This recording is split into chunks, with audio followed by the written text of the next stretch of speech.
రాష్ట్రంలో 10 ఏళ్లు అధికారంలో ఉన్న బీఆర్ఎస్ ప్రజలకు ఏమీ చేయలేదని ప్రతిపక్షంలో ఉండి ఇప్పుడు ఏం చేస్తదని ప్రశ్నించారు మంత్రి వివేక్ వెంకటస్వామి. జూబ్లీహిల్స్ ఎన్నికల ప్రచారంలో చేశారు. అయితే షేక్పేటలోని ఆదిత్య టవర్స్ లోని స్థానికులతో సమావేశమయ్యారు. షేక్పేటలోనే 115 కోట్ల రూపాయల నిధులు మంజూరు చేశామని అన్నారు. 60 కోట్ల అభివృద్ధి పనులు జరుగుతున్నాయని తెలిపారు మంత్రి వివేక్ వెంకటస్వామి. సమస్యలు చెప్పినారు. నిజంగానే మీరు ఇంతకుముందు వస్తే ఇప్పటివరకు అయిపోయేది ఇది, కానీ ఇప్పుడు కూడా చేస్తాము. ఇప్పుడు ఇక్కడ డైరెక్ట్గా మీరు రోడ్డు అడుగుతున్నారు, సత్యనారాయణ గారు చెప్తున్నారు, కానీ దానికి యూటర్న్ చేస్తేనే సేఫ్టీ వైజ్ మీకు మంచిది. సో మీరు ఏదైతే రిక్వెస్ట్ చేస్తున్నారో ఆ యూటర్న్ డెఫినెట్లీ మేము అతి త్వరలోనే చెప్పిస్తాము. ఓకే, రెయిన్బో వాళ్ళు మీరు అడిగిన క్వశ్చన్ చాలా అప్రోప్రియేట్. ఎందుకంటే ఫరాజ్ భాయ్ గారు చెప్పినారు, వారు స్టాండింగ్ కమిటీలో పెట్టి ఆ ప్రపోజల్ పెట్టినారు. మీ అందరికీ కూడా కొద్దిగా ఉంది ఆందోళన, మాకు అడగలేదు అని. కానీ ఇక్కడ జనరలీ ఏమంటే స్పోర్ట్స్ ఉంటే మంచిగా ఉంటుందని, పిల్లలకే లాభం ఉంటుందని చెప్పి ఆ ఆలోచనతోని, ఒక మంచి ఆలోచనతోని మీకు ఉపయోగపడుతుందని చెప్పి ఇక్కడ ఇంతమంది అపార్ట్మెంట్స్ ఉన్నారు. ఇంకా పికల్ బాల్ అయితే మోస్ట్ ఫేమస్ స్పోర్ట్స్ అయిపోయింది, స్పోర్ట్ అయిపోయింది. సో మీరు నచ్చుతుందని చెప్పి ఆ ప్రపోజల్ పెట్టడం జరిగింది. సత్యనారాయణ గారు మొన్న చెప్పినారు, సార్ ఇట్లా ఈ ఇష్యూ ఉంది ఈ స్పోర్ట్స్ కాంప్లెక్స్ అంటే. అరే నేనే వచ్చాను దీనికి, అప్పుడు మేము ముగ్గురు మంత్రులం వచ్చి భూమి పూజ చేసి పోవడం జరిగింది. సో నేను వారికి చెప్పాను, డెఫినెట్లీ ఇది మళ్ళీ రీలుక్ చేసుకొని ఈ స్పోర్ట్స్ కాంప్లెక్స్ అయితే మనము షిఫ్ట్ చేసి మంచి గ్రీనరీ చేయాలి. ఏదైతే మీరు అడుగుతున్నారో అది డెఫినెట్లీ చెప్పిస్తాము. ఇంకా స్పోర్ట్స్ కాంప్లెక్స్ ఎక్కడైనా పెడదాము, కానీ we will try to see. ఎందుకంటే ఆ ఫండ్స్ కూడా ల్యాబ్స్ కావద్దు, ఎక్కడో మీకు ఉపయోగపడేలా. మీరేమన్నా ప్లేస్ ఇస్తే మీ దగ్గర పక్కన ల్యాండ్ ఉందా, తో షిఫ్ట్ కర్దేంగే.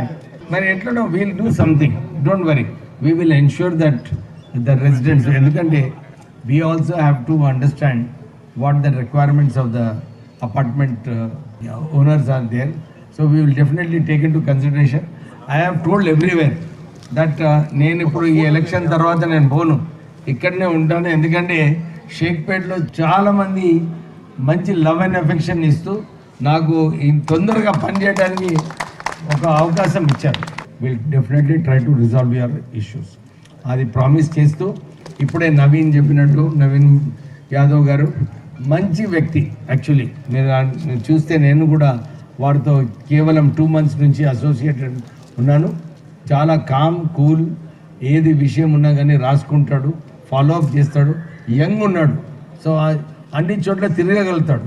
మీకు పనులు చేయడానికి యాక్సెసిబిలిటీ చూసుకుంటే ఆయన లాంటి క్యాండిడేట్ మీకు ఎక్కడ కూడా దొరకడు. సో మీరు డెఫినెట్లీ 3.5 years ఉంది, ఇంకా కాంగ్రెస్ ప్రభుత్వం సత్తాలో ఉంటుంది. మీరు చూస్తున్నారు, చాలా మీ దగ్గర కూడా వచ్చినాడు కేటీఆర్, చాలామంది చప్పట్లు కొట్టినారు, చూసినాను. మేము ఇది చేస్తాము, అది చేస్తాము. ఆయన నిన్న స్టేట్మెంట్ ఇచ్చినాడు, మేము 500 కోట్ల పనులు చెప్పిస్తానని. ఆయన యాక్చువల్లీ ఈ ఎలక్షన్ తర్వాత టీఆర్ఎస్ పార్టీ జప్త్ అయిపోతుంది, అందరు వెకెట్ అయిపోతారు టీఆర్ఎస్ పార్టీ నుంచి, టీఆర్ఎస్ పార్టీ పోతుంది. వాళ్ళు ఇష్టం వచ్చినట్టు చెప్తున్నారు. కానీ 10 సంవత్సరాలలో నేనే సర్ప్రైజ్ అయిపోయినాను. ఎక్కడ పోనీ డ్రైనేజ్ ఇష్యూస్, ఎలక్ట్రిసిటీ ఇష్యూస్, అన్ని చోట్ల కూడా సీసీ రోడ్స్ లేకుండా ఇక్కడ ఈ షేక్పేట్ జూబ్లీహిల్స్ ప్రాంతంలో చాలా మట్టుకు అసలే వర్క్స్ కాలేదు. వారు అప్పుడు సత్తాలో ఉన్నప్పుడు చేయలేదు, ఇప్పుడు ప్రతిపక్షంలో ఉన్నప్పుడు వచ్చి వారు చెప్తున్నారు. కేటీఆర్ ఈ ఎలక్షన్ తర్వాత వారు హయాంలో 18 సీట్లు అప్పుడు పార్లమెంట్ ఓడిపోయినారు, అసెంబ్లీ ఓడిపోయినారు. మళ్ళీ గ్రాడ్యుయేట్లో క్యాండిడేట్సే పెట్టలేదు. ఇప్పుడు ఈ ఎలక్షన్ తర్వాత టీఆర్ఎస్ పార్టీ కూడా వారి రియల్ పొజిషన్ వారికి తెలిసి వస్తుంది. మీరందరూ కూడా వచ్చి ఓటేసి మాకు గెలిపించండి.